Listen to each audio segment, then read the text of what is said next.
Yan, so good morning mga ka-farmers. Kumusta po kayong lahat? So welcome back to my channel, Search the Farmer, ang guro magsasaka ng Sibungas, Cebu, Philippines.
And if you're new to this channel mga farmers, please don't forget to subscribe and click the notification bell in order for you to be notified with my coming videos. Thank you and enjoy this vlog.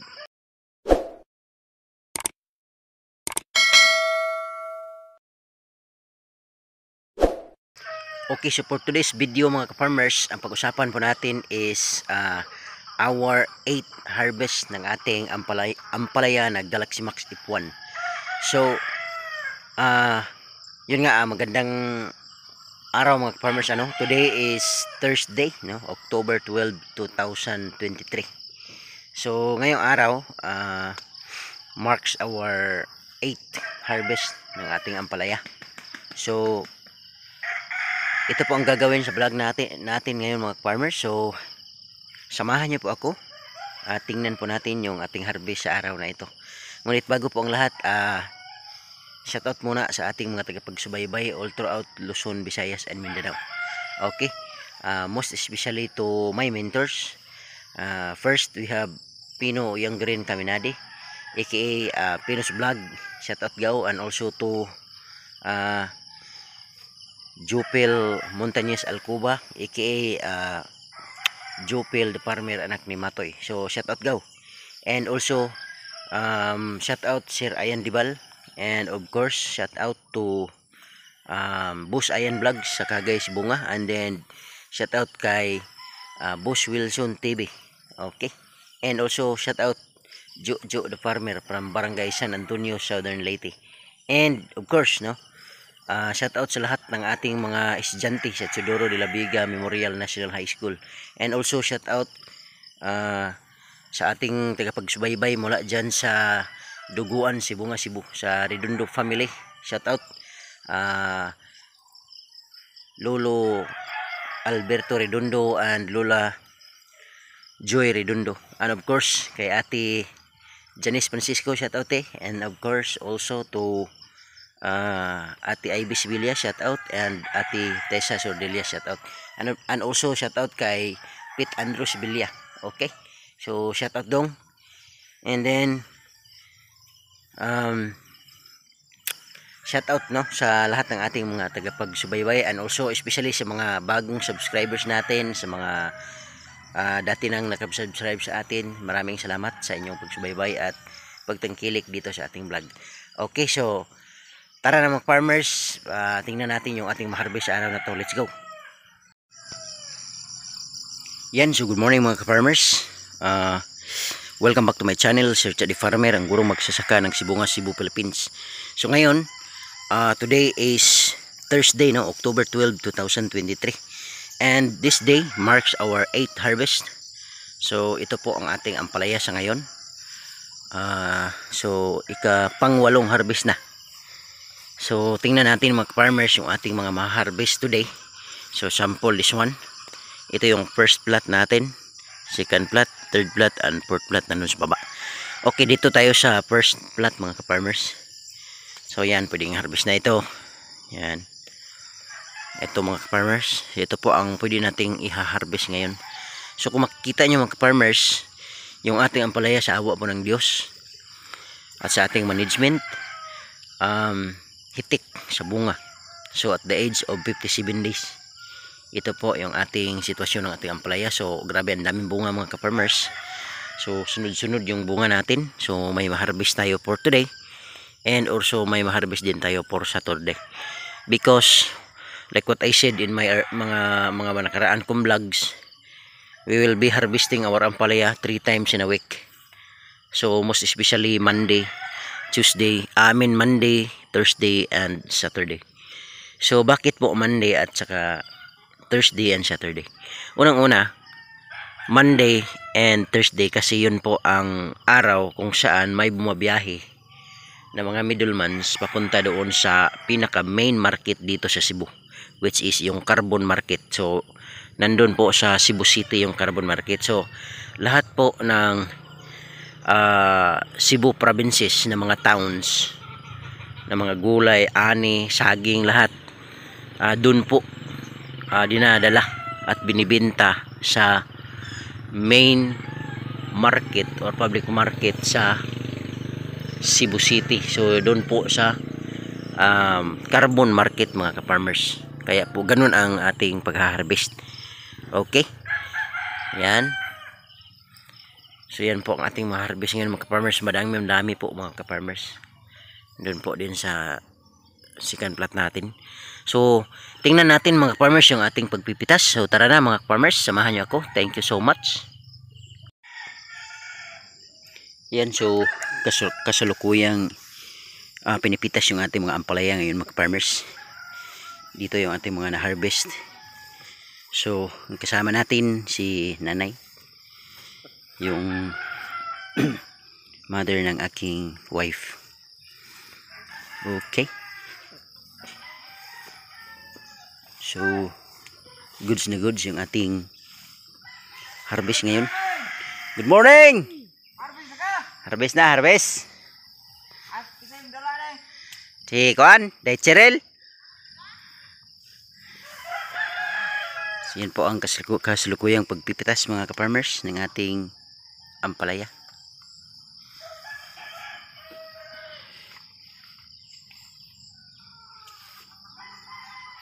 Okay, so ito po ang napipitas natin mga farmers. Yan. Hanggang doon sa dulo. So ang lalaki po ng mga napitas natin mga farmers. Talagang yung harvest natin is remarkable kasi dami-dami na ng harvest natin. May mga nagtatanong kung ilang puno daw yung ating ampalaya. Sabi ko 123 na puno lang yung naitanim natin. Sabi nila bakit ganun? Bakit daw marami ang harvest 123 na puno lang? Sabi ko naman ganyan talaga kasi nasa tamang ano tayo, management, at the same time yung ating proper distancing ng ating pagtatanim, tabla, importante. Okay. Kaya naman naka-ano talaga tayo, naka-harvest tayo ng marami dahil po sa ating tamang pag-aalaga at the same time nakuha talaga natin yung mga kumbaga mga necessary techniques, mga guide na kailangan gawin para mapaganda yung ating harvest. So kaya ganito po yung ang nangyayari sa ating ampalaya. 123 na puno pero harvest tayo range maabot ng 80 kilos, 90 kilos, minsan higit pa. Okay, so sipin mo first plot pa lang ito mga farmers. Yan, so side by side meron tayong mga na-harvest at may mga bunga pa na maraming mga bunga. So dito tayo sa second plot mga farmers. Ito po yung harvest natin sa second plot. Yan, so marami yung ating harvest. Okay, shoutout pala sa ating buyer, Hiday Chirel Aldaba and Agaw Ryan Aldaba. Okay, so sa mga customers sa carbon, abangan nyo lang yung ampalaya natin sa tindahan ni Day Cheryl, sa pwesto ni Day Cheryl. Okay, so ito may mga nakaganito, so kailangan iakyat itong mga farmers. So papaakitin natin yan mamaya. Okay, yan, ito yung mga harvest natin sa araw na ito mga ka-farmers. Yan o. Yan,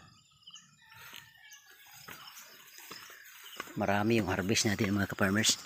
At i-recheck ko yung part na sinanay ang nag harvest, kasi marami pang nakikita ko na pwede pang i-harvest. Yan, so second plot pa rin to, back portion, yun, dami.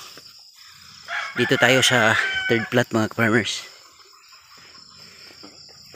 Ito third plot natin hanggang doon, tapos dito, yan. So medyo dito wala masyado, pero dito part marami. Yan, if you can see, grabe ang dami yan mga farmers. Oh, hitik yung ating harvest talaga, grabe. So third plot. So let's proceed to the last plot, which is the fourth plot mga farmers. Yun yan, mga harvest natin nandun. Okay, and in this part mga farmers, sa yan, okay, so marami yung harvest natin din dito sa fourth plot. At the same time, kung makikita nyo mga farmers, sobrang dami pa ng mga bunga dito na nakahang, no? Yan, so ito reserve for Saturday.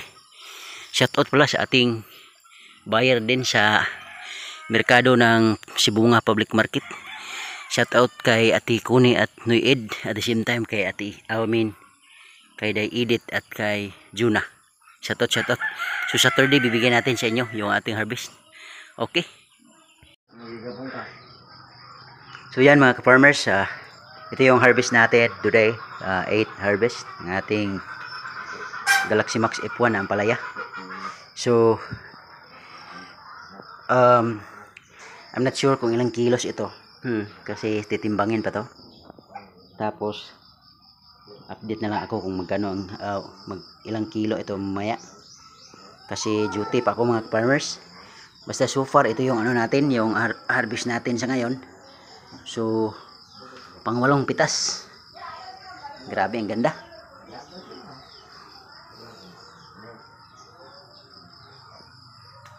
Super nice ng ating harvest mga farmers. Yan. So yun lang siguro mga farmers, maraming salamat, and then pakisubaybay na lang po sa next nating Saturday 9th harvest natin. Okay, thank you so much. At yun po ang harvest natin ngayon mga farmers. Maraming salamat sa inyong pagsama at pagsubaybay dito sa aking YouTube channel, sa aking mga vlogs. And I hope mga farmers, nagpagbigay ako sa inyo ng ideas, knowledge, at the same time, most importantly mga farmers, is inspiration. That farming is,